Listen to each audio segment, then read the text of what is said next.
Atos, capítulo 16, versão NVI. Chegou a Derbe e depois a Listra, onde vivia um discípulo chamado Timóteo. Sua mãe era uma judia convertida e seu pai era grego. Os irmãos de Listra e Icônio davam bom testemunho dele. Paulo, querendo levá-lo na viagem, circuncidou-o por causa dos judeus que viviam naquela região, pois todos sabiam que seu pai era grego. Nas cidades por onde passavam, transmitiam as decisões tomadas pelos apóstolos e presbíteros em Jerusalém para que fossem obedecidas. Assim, as igrejas eram fortalecidas na fé e cresciam em número a cada dia. A visão de Paulo em Troade. Paulo e seus companheiros viajaram pela região da Frígia e da Galácia, tendo sido impedidos pelo Espírito Santo de pregar a palavra na província da Ásia. Quando chegaram à fronteira da Mísia, tentaram entrar na Bitínia, mas o Espírito de Jesus os impediu. Então contornaram a Mísia e desceram a Troade. Durante a noite, Paulo teve uma visão na qual um homem da Macedônia estava em pé e lhe suplicava: passe a Macedônia e ajude-nos. Depois que Paulo teve essa visão, preparamo-nos imediatamente para partir para a Macedônia, concluindo que Deus nos tinha chamado para lhes pregar o Evangelho. Partindo de Troade, navegamos diretamente para Samotrácia e no dia seguinte para Neápolis. Dali partimos para Filipos, na Macedônia, que é a colônia romana e a principal cidade daquele distrito. Ali ficamos vários dias. No sábado, saímos da cidade e fomos para a beira do rio, onde esperávamos encontrar um lugar de oração. Sentamo-nos e começamos a conversar com as mulheres que haviam se reunido ali. Uma das que ouviam era uma mulher temente a Deus, chamada Lídia, vendedora de tecido de púrpura da cidade de Tiatira. O Senhor abriu seu coração para atender a mensagem de Paulo. Tendo sido batizada, bem como os de sua casa, ela nos convidou, dizendo: se os senhores me consideram uma crente no Senhor, venham ficar em minha casa. E nos convenceu.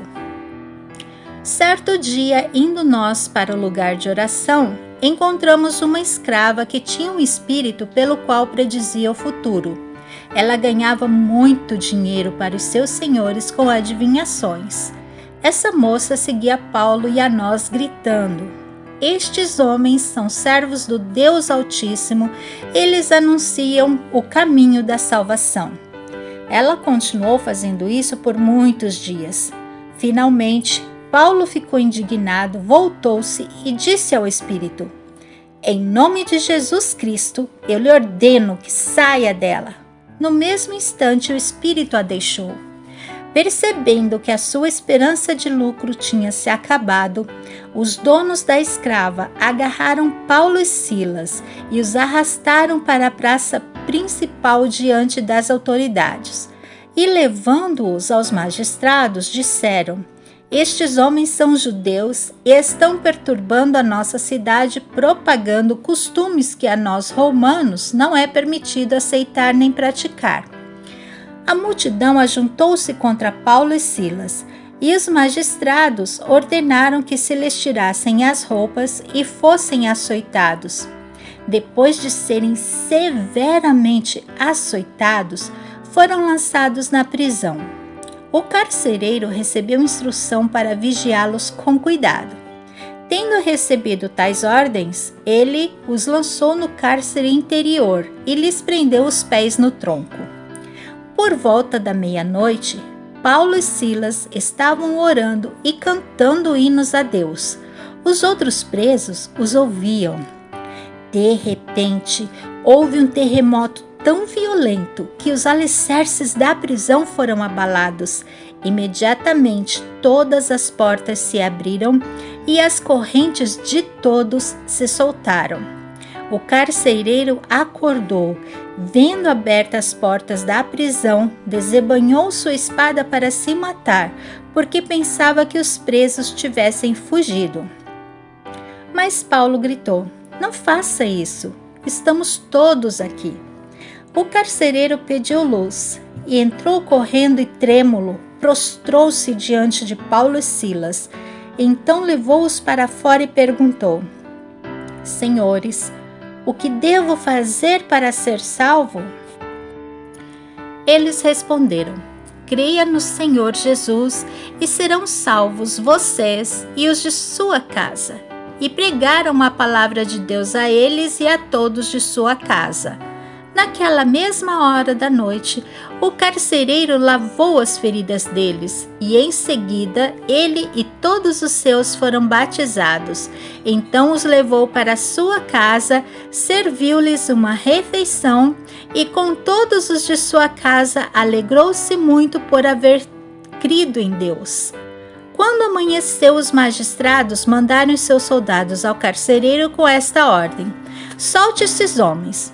O carcereiro disse a Paulo: "Os magistrados deram ordem para que você e Silas sejam libertados. Agora podem sair. Vão em paz." Mas Paulo disse aos soldados: "Sendo nós cidadãos romanos, eles nos açoitaram publicamente sem processo formal e nos lançaram na prisão. E agora querem livrar-se de nós secretamente. Não, venham eles mesmos e nos libertem." Os soldados relataram isso aos magistrados, os quais, ouvindo que Paulo e Silas eram romanos, ficaram atemorizados. Vieram para se desculpar diante deles e, conduzindo-os para fora da prisão, pediram-lhe que saíssem da cidade. Depois de saírem da prisão, Paulo e Silas foram à casa de Lídia, onde encontraram com os irmãos e os encorajaram. E então partiram.